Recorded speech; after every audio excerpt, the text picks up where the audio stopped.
Welcome friends, एक नए video के साथ मैं प्रोफेसर सीपी भसीन आप लोगों के सम्मुख हाजिर हूं। मित्रों, आज एक प्रश्न आप लोगों की अदालत में रखना चाह रहा हूं। एक शब्द है राष्ट्रद्रोह। वास्तव में राष्ट्रद्रोह का मतलब क्या होता है? लगभग 2 या 3 साल पहले यह शब्द काफी पॉपुलर हो चुका था। राष्ट्रद्रोह के मामले भी दर्ज हुए थे। मैं समझता हूं जेएनयू के एक विद्यार्थी ने भारत तेरे टुकड़े होंगे, यह वाक्य बोलना नहीं चाहिए था, उसको बोला था, उस पर देशद्रोह का मामला दर्ज हो गया था। सुप्रीम कोर्ट ने उसके बाद क्या निर्णय लिया मुझे मालूम नहीं है।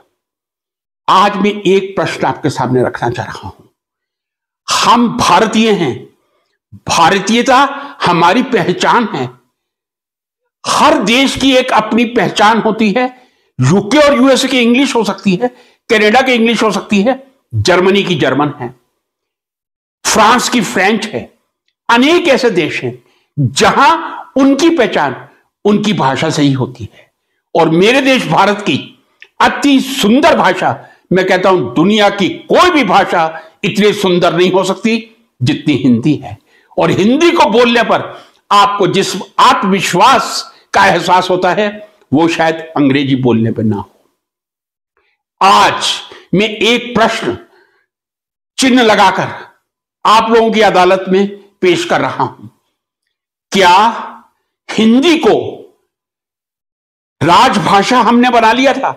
आपको मालूम है राजभाषा का मतलब है ऐसी भाषा जिसमें अधिकांश कार्य किसी सरकार के द्वारा उस भाषा में किया जाता है। अधिकांश नहीं, केंद्र सरकार की जो विधिवत राजभाषा है, राजभाषा हिंदी है।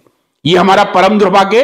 देश में 45% जनता हिंदी बोलती है, लेकिन हम हिंदी को राष्ट्रभाषा का दर्जा नहीं दे सके। होना यह चाहिए था, जब राजभाषा बनी थी तब हिंदी को राष्ट्रभाषा भी घोषित करना चाहिए था। इस पर मैं कोई प्रश्नवाचक चिन्ह नहीं लगा रहा। प्रश्नवाचक चिन्ह मेरा यह है, तीसरी भाषा के रूप में यदि हिंदी को स्वीकार नहीं किया जाएगा, यह परम दुर्भाग्य भारत का, किसी भी देश का नहीं हो सकता कि हम हिंदी को थर्ड लैंग्वेज या तीसरी भाषा के रूप में स्वीकार कर रहे हैं। पहली भाषा के रूप में हिंदी स्वीकार्य होनी चाहिए, हर राज्य द्वारा, हर शहर द्वारा होनी चाहिए।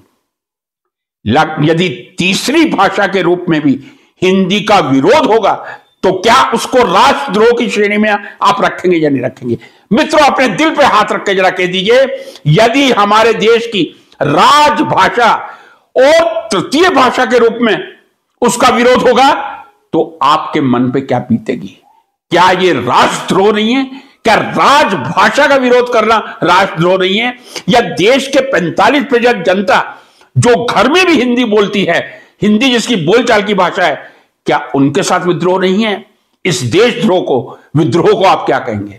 दुख की बात यह है, महाराष्ट्र में कुछ छोटी पार्टियों द्वारा तृतीय भाषा स्वीकार करने में भी हिंदी का विरोध किया गया था। मैं समझता हूं इससे बड़ा देशद्रोह का मामला कोई नहीं हो सकता। देशद्रोह का केस चलना चाहिए उन लोगों पर जिन्होंने थर्ड भाषा, तृतीय भाषा के रूप में हिंदी को स्वीकार करने से मना किया था। राष्ट्रद्रोही हैं वो लोग जो तृतीय भाषा के रूप में भी हिंदी को स्वीकार नहीं कर रहे। लेकिन हमारे जरा सरकार की, भारतीय जनता सरकार की तुष्टीकरण देखिए। तुष्टीकरण का मतलब क्या होता है? यदि उस पार्टी ने विरोध किया, भाजपा ने, मुख्यमंत्री ने, फडणवीस जी ने महाराष्ट्र में स्वीकार कर लिया, हम तृतीय भाषा के रूप में हिंदी को स्वीकार नहीं करेंगे।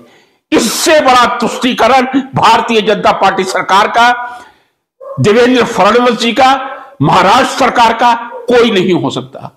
और तृतीय भाषा के रूप में भी हिंदी का विरोध करना उन पार्टियों के लिए देशद्रोह का मामला बनता है।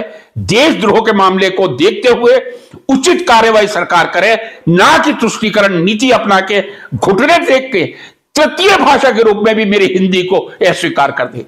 हिंदी में वो शक्ति है जो विश्व की किसी भाषा में नहीं है। यदि हमको भारत को एक करना है, एकता के सूत्र में पिरोना है, हिंदी भाषा को राजभाषा नहीं राष्ट्रभाषा घोषित करनी पड़ेगी। यदि तृतीय भाषा के रूप में भी कोई उसका विरोध करेगा तो उनको फिर जेल होनी चाहिए, आजीवन कारावास होना चाहिए। नमस्कार।